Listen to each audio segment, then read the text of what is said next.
You are watching Distance Learning from Laughing Waters Studio.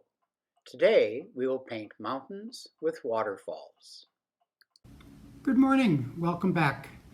This morning we're going to do a landscape, a little change of process here from having been focused so much on calligraphy. Today we will do a landscape, and this will be an introduction to doing waterfalls. Waterfalls are a frequent occurrence in Chinese landscape paintings, and the one we'll do today will have three levels to it.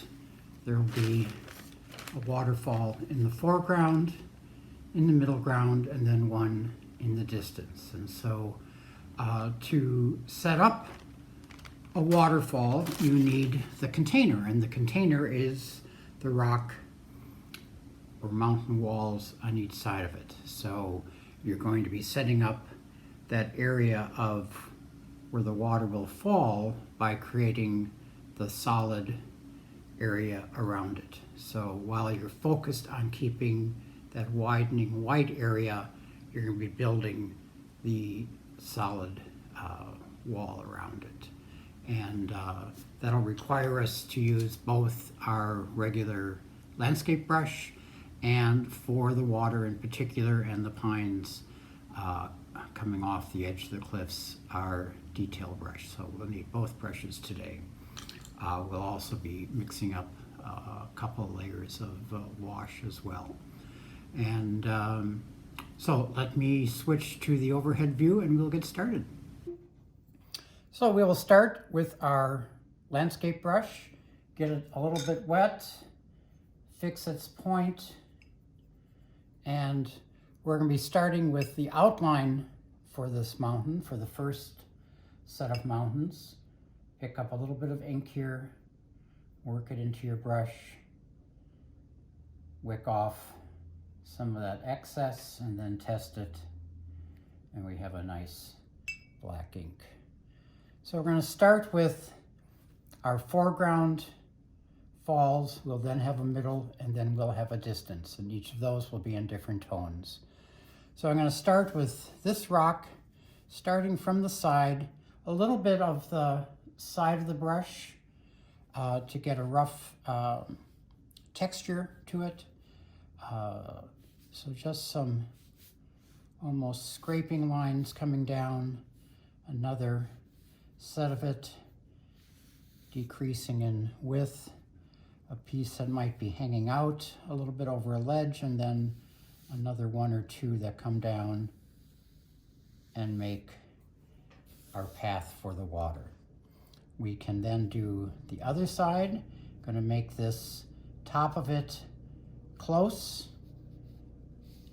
outside of that wall, and then coming down it's close and then spreads, lightens, and trims out. Then on this side, coming down a little bit more, and we want this to be an uneven line at the bottom, sort of you get the sense of the mist moving through it. Then I'm going to dry my brush a little bit and do some shading lines, starting to the right here, just almost like scrapings with the brush. Nothing regular, but something that helps bring the eye down, following the length and the height of that mountain. Same over here. These can come upward from that sideline and then downward.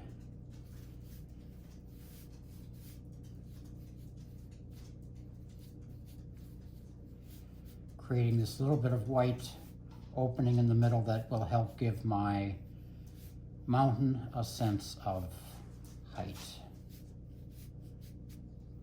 So that's my first mountain.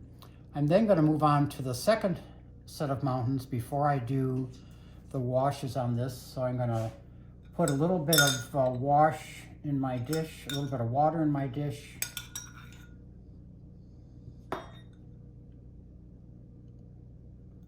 and then mix a wash with that. And with this, I'm going to do the outline for my second set of mountains.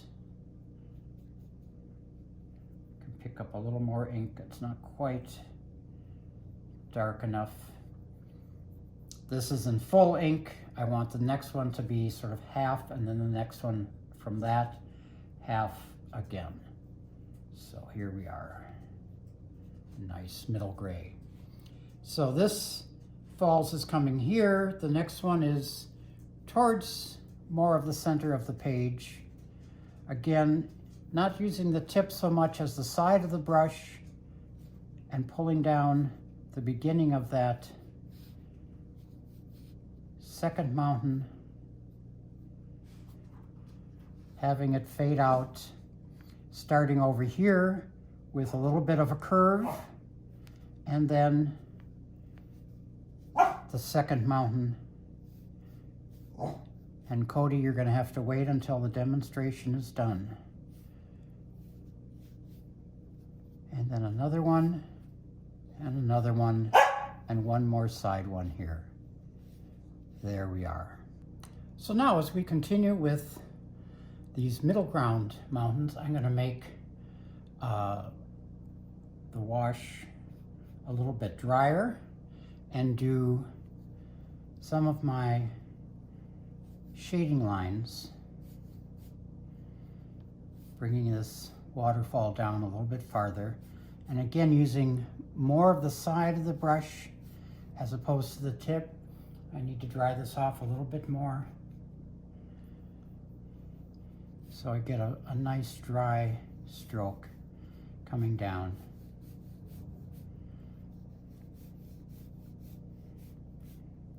Doesn't need to be much. This is a distant, middle distant mountain.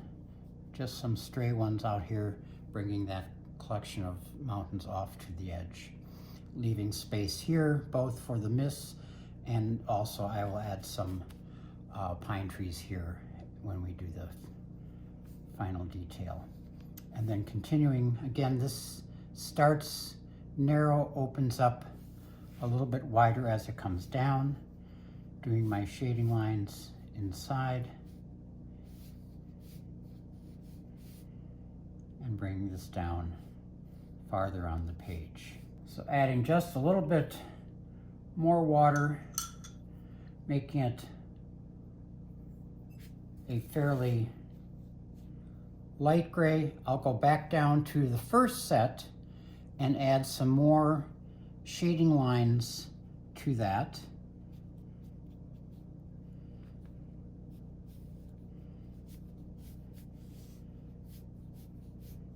And creating this sense of height by weaving these lines together, and on this piece that is to the farthest to the right and bottom, pulling it off the edge at the bottom, anchoring it and closing this edge. And I'll do that with all of the sections of it, bringing this down off the page, which increases the size of the frame for the painting and gives you a greater sense of depth, and in this case, height as well. And I'm just doing what we would call ink accumulation. Same tone, but I can go over it a second, third time, and it increases the depth of the tone and the height of the shape. And then the same on this side, and here I'm wanting in both sides to close off the outside of that outline that is framing up our waterfall. And again over here, bringing it down and closing up that edge. So I can go lightly pressing, pressing, pressing, and the more that I press, the darker the wash gets, and the more solid the shape appears. I'll pick up a little more of my wash and continue on this side, sort of feathering this in so I get this little shaded area in the middle that adds to the height of my shape.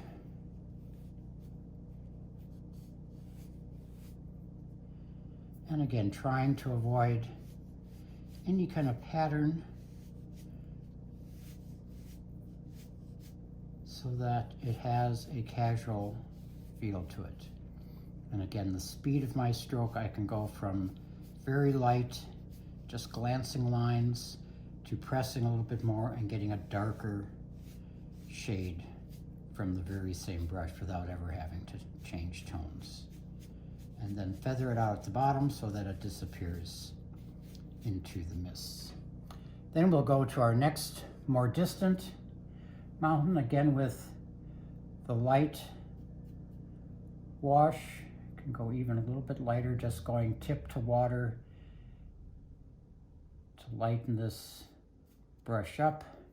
And then with this distant mountain, start adding some shade, again focused on really defining that outline of what will be the waterfall, and then just adding shading lines on this. And again, this is a light medium. We'll go even lighter for the distant one, but this is a pretty light shade of wash. And just bringing this down, varying the bottom so that I get a sense of the mists working under it, accentuating that little outline, and then bringing it down and really sort of just feathering some lines here, and here it's almost abstract, just blending into the distance. At the end, I will add one more layer to complete the layers of wash on the first two sets of mountains.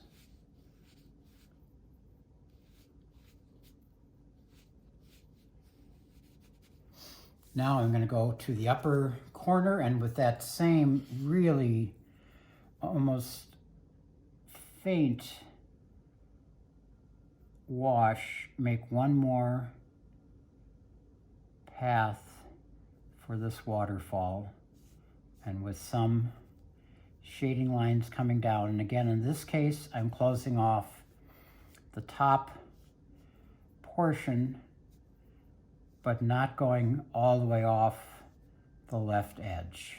So there's still some space there, which takes your eye out farther. And again, just dragging, and this is just very faint, very light. You can do maybe a couple of outline forms here to get a sense of a distant mountain range. And now I'm going to switch. I'm going to go back to, or go to my detail brush and do some pines, distant pines, hanging off the edge of these mountains. And we'll start in the foreground, and with full ink,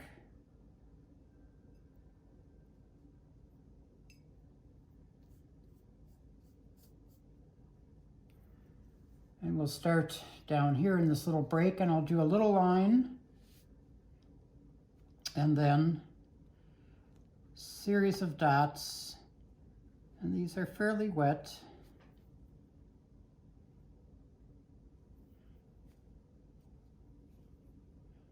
Starting in the mountain, coming out, and reaching over the cliff.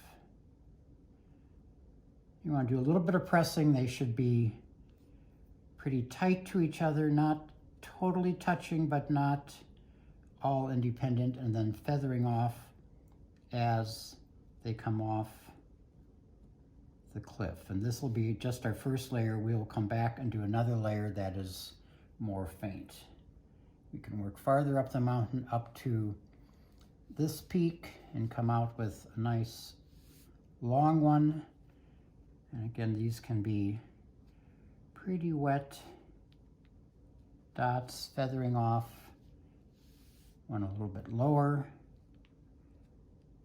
And the dots that are close can be bigger, press, hold.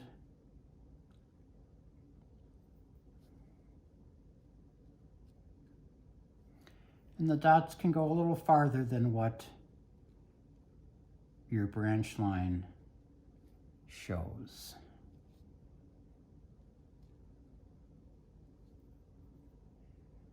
And then a few more up here.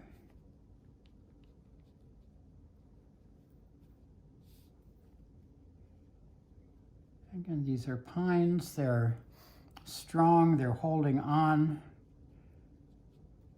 to the side of that mountain. Some of these are coming a little farther in, crossing a couple of mountains or a couple of rocks.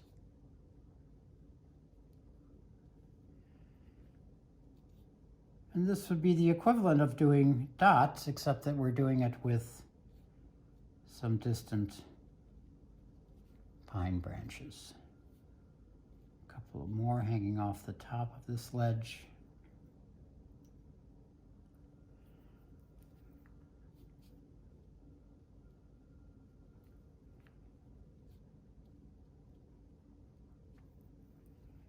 And some more over here.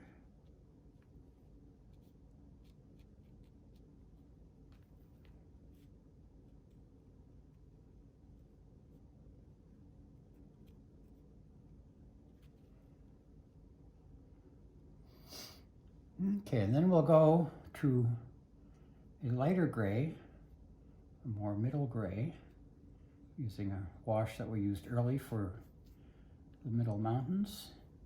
Maybe a little tip to water to get it a little bit lighter.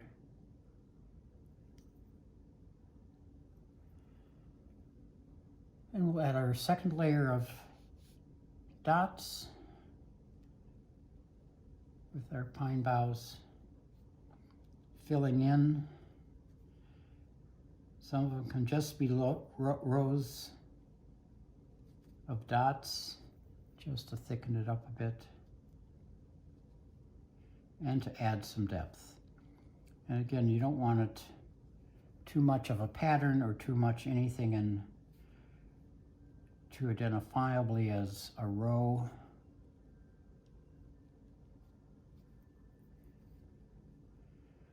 And when I complete this layer, I will go back and do one more in a bit that's even lighter still to add some depth and complexity to the piece.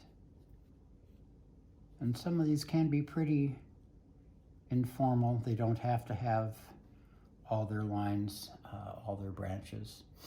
Now I'm going to go lighter even still. And just in this case, using tip to water, lightening up that ink.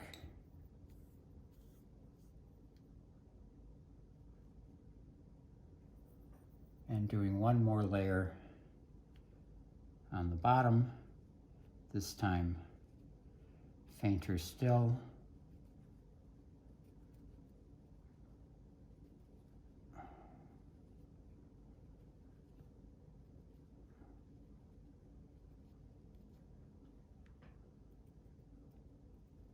And some of these can just be disconnected dots, just to add a sense of some volume up above.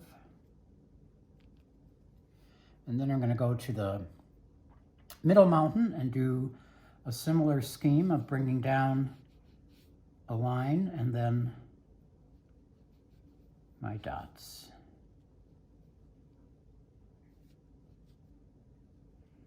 And again, some of these can go within the mountain, some of them are hanging right on the edge. Some of them can overlap, so you have a little sense of casual form to it. And I usually start with larger ones and then work down to shorter So you're setting the theme and the direction and then working off of that.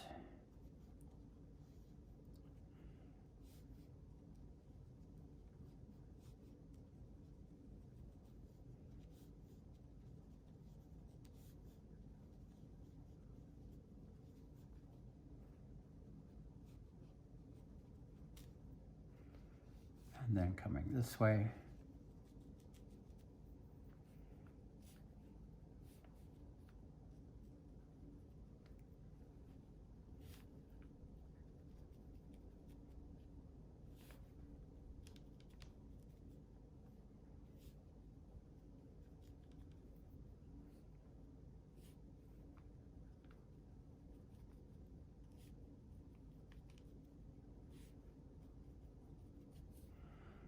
And periodically sitting back and sort of looking, how much do we have here? Do we want more? I'm going to go even lighter still.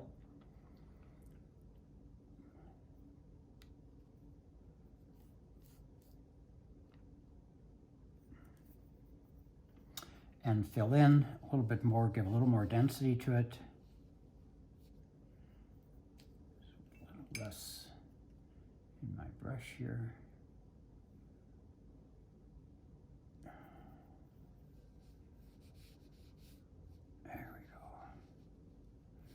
Just a nice, quite light gray to add this. I can come back down here and maybe add a little bit more with this extremely light gray, just so I have a number of tones working, which will give me some sense of depth and distance. Then I'll continue up here with some more.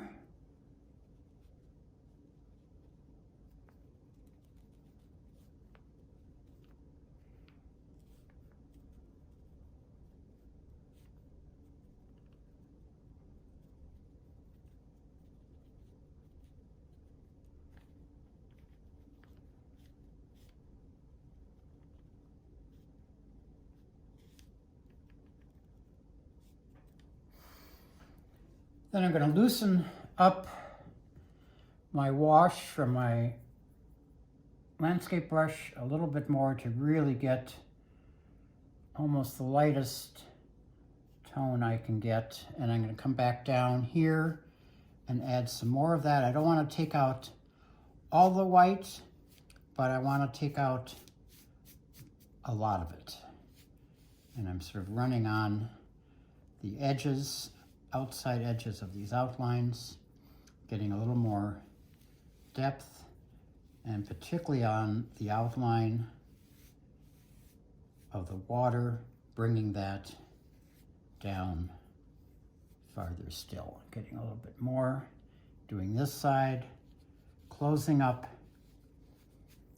that border of the line where the falls will run. And as I come down, I will lift so that I get less contact with the page, and less contact with the page means less ink on the paper. So even with one tone, I can feather out that area. Now I'm going to go up here and again add more tone to this outline, to the shading, brushing it sort of the length or the height of each one of these sections, so that even with wash I am reinforcing the sense of height. And again, feathering out some of this, bringing some of this farther down. And again, I want to not have a clean edge. I want this to have a varied edge, so I'm getting a sense of mists, even though I'm not painting the mists. The mists are where I am not painting.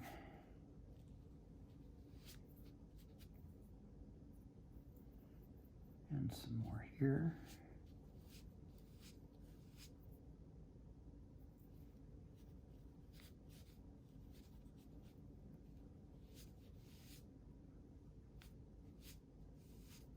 Bringing this even farther down to increase the height of this. And then one more time with those very distant waterfalls, just bringing in a little bit of very faint wash, again outlining that waterfall space so I have that fairly clearly defined, and then just even one stroke of wash to make that distant background. Then the last piece we'll add is the water itself, and I'm going to practice that first on a side sheet.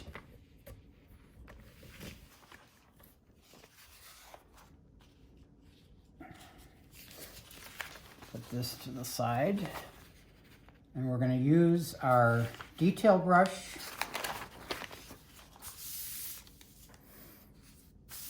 and again with a fairly light tone in it. And to do the water is another set of skills.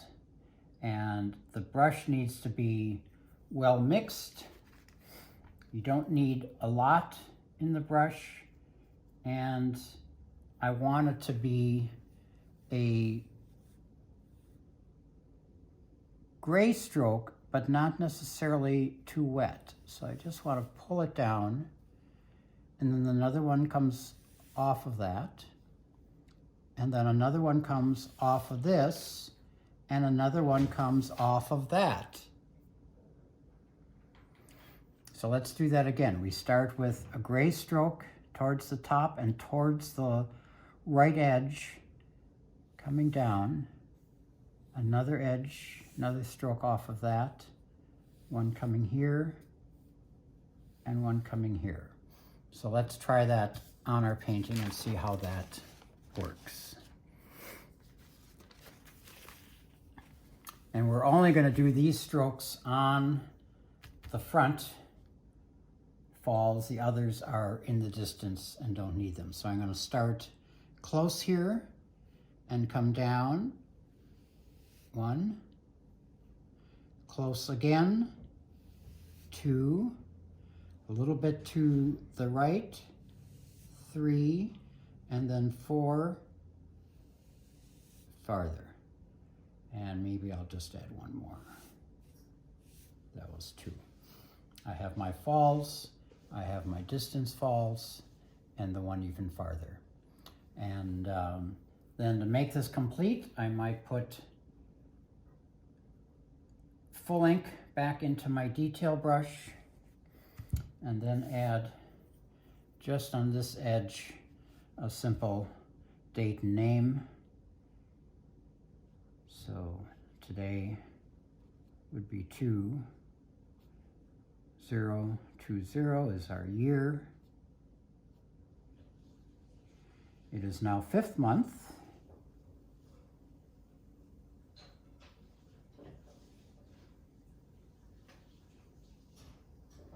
And then I would add my name, and I would have a complete landscape with waterfalls.